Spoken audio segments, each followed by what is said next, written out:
नमस्कार। आज हम एक बहुत ही गहरे विषय पर बात करने वाले हैं, भक्ति। देखिए, भक्ति सिर्फ एक शब्द नहीं है, ये एक पूरा का पूरा रास्ता है। एक ऐसा रास्ता जो सिर्फ विश्वास तक नहीं रुकता, बल्कि सीधे दिल से जुड़ने की एक कला है।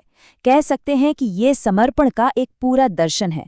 तो चलिए आज इसी को थोड़ा और करीब से जानते हैं। तो सवाल ये उठता है कि सच्ची भक्ति, आखिर इसका असली मतलब क्या है? ये कोई नया सवाल नहीं है।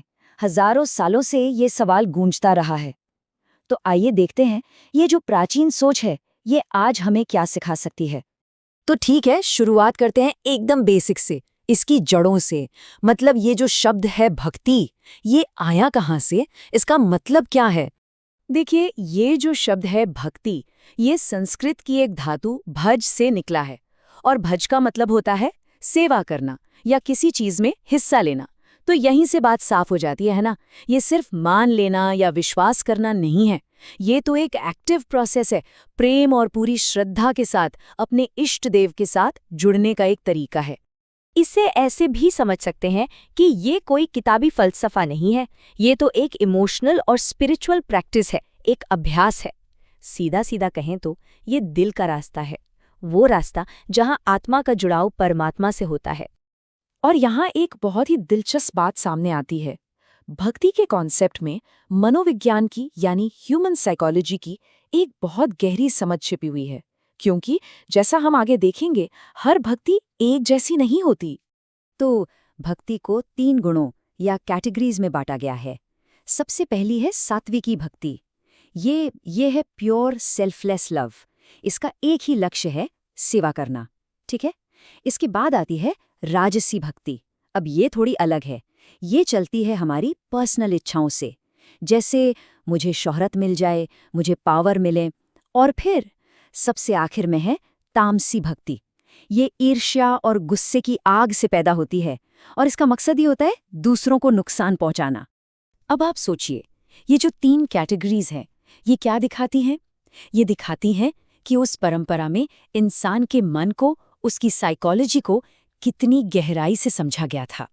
मतलब ये एक तरह से हमें याद दिलाता है कि हमारी भक्ति कैसी होगी, ये इस बात पर निर्भर करता है कि हमारे अंदर की नीयत, हमारी मंशा क्या है। चलिए अब थोड़ा और आगे बढ़ते हैं। भक्ति के विचार के अंदर ही ना 2 बड़ी बड़ी फिलोसॉफिकल धाराएं हैं, और ये दोनों ईश्वर के स्वरूप को एकदम अलग अलग तरीकों से देखती हैं। एक देखती है साकार रूप में और दूसरी निराकार। तो पहला है सगुण भक्ति। सगुण मतलब गुणों के साथ। इसमें ईश्वर के एक साकार रूप की पूजा होती है। मतलब एक ऐसा रूप जिसका कोई नाम है, कोई कहानी है, जैसे हम राधा कृष्ण की भक्ति की बात करते हैं। और इसकी ठीक उलट है निर्गुण भक्ति। निर्गुण यानी बिना गुणों के। यहाँ ईश्वर को एक निराकार, एक फॉर्मलेस अनंत शक्ति माना जाता है, जिसका कोई रूप रंग नहीं है। और बस यही एक आइडिया, साकार और निराकार का ये जो फर्क था, इसी ने भक्ति के कई अलग अलग संप्रदायों को जन्म दिया।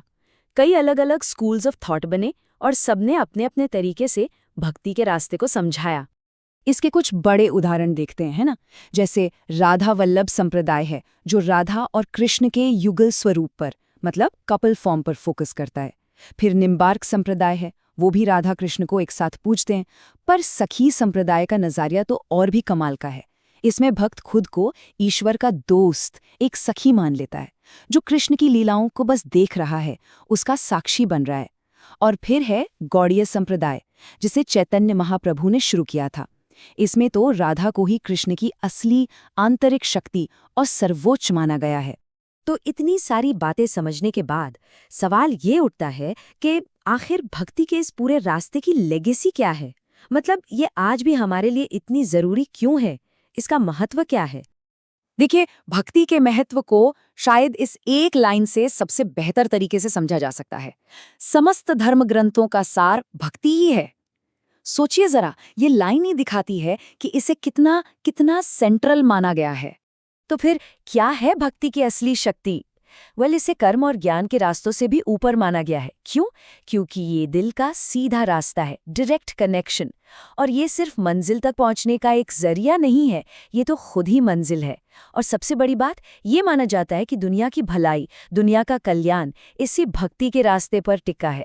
तो ये पूरी बातचीत हमें एक आखिरी सवाल पर लाकर छोड़ देती है।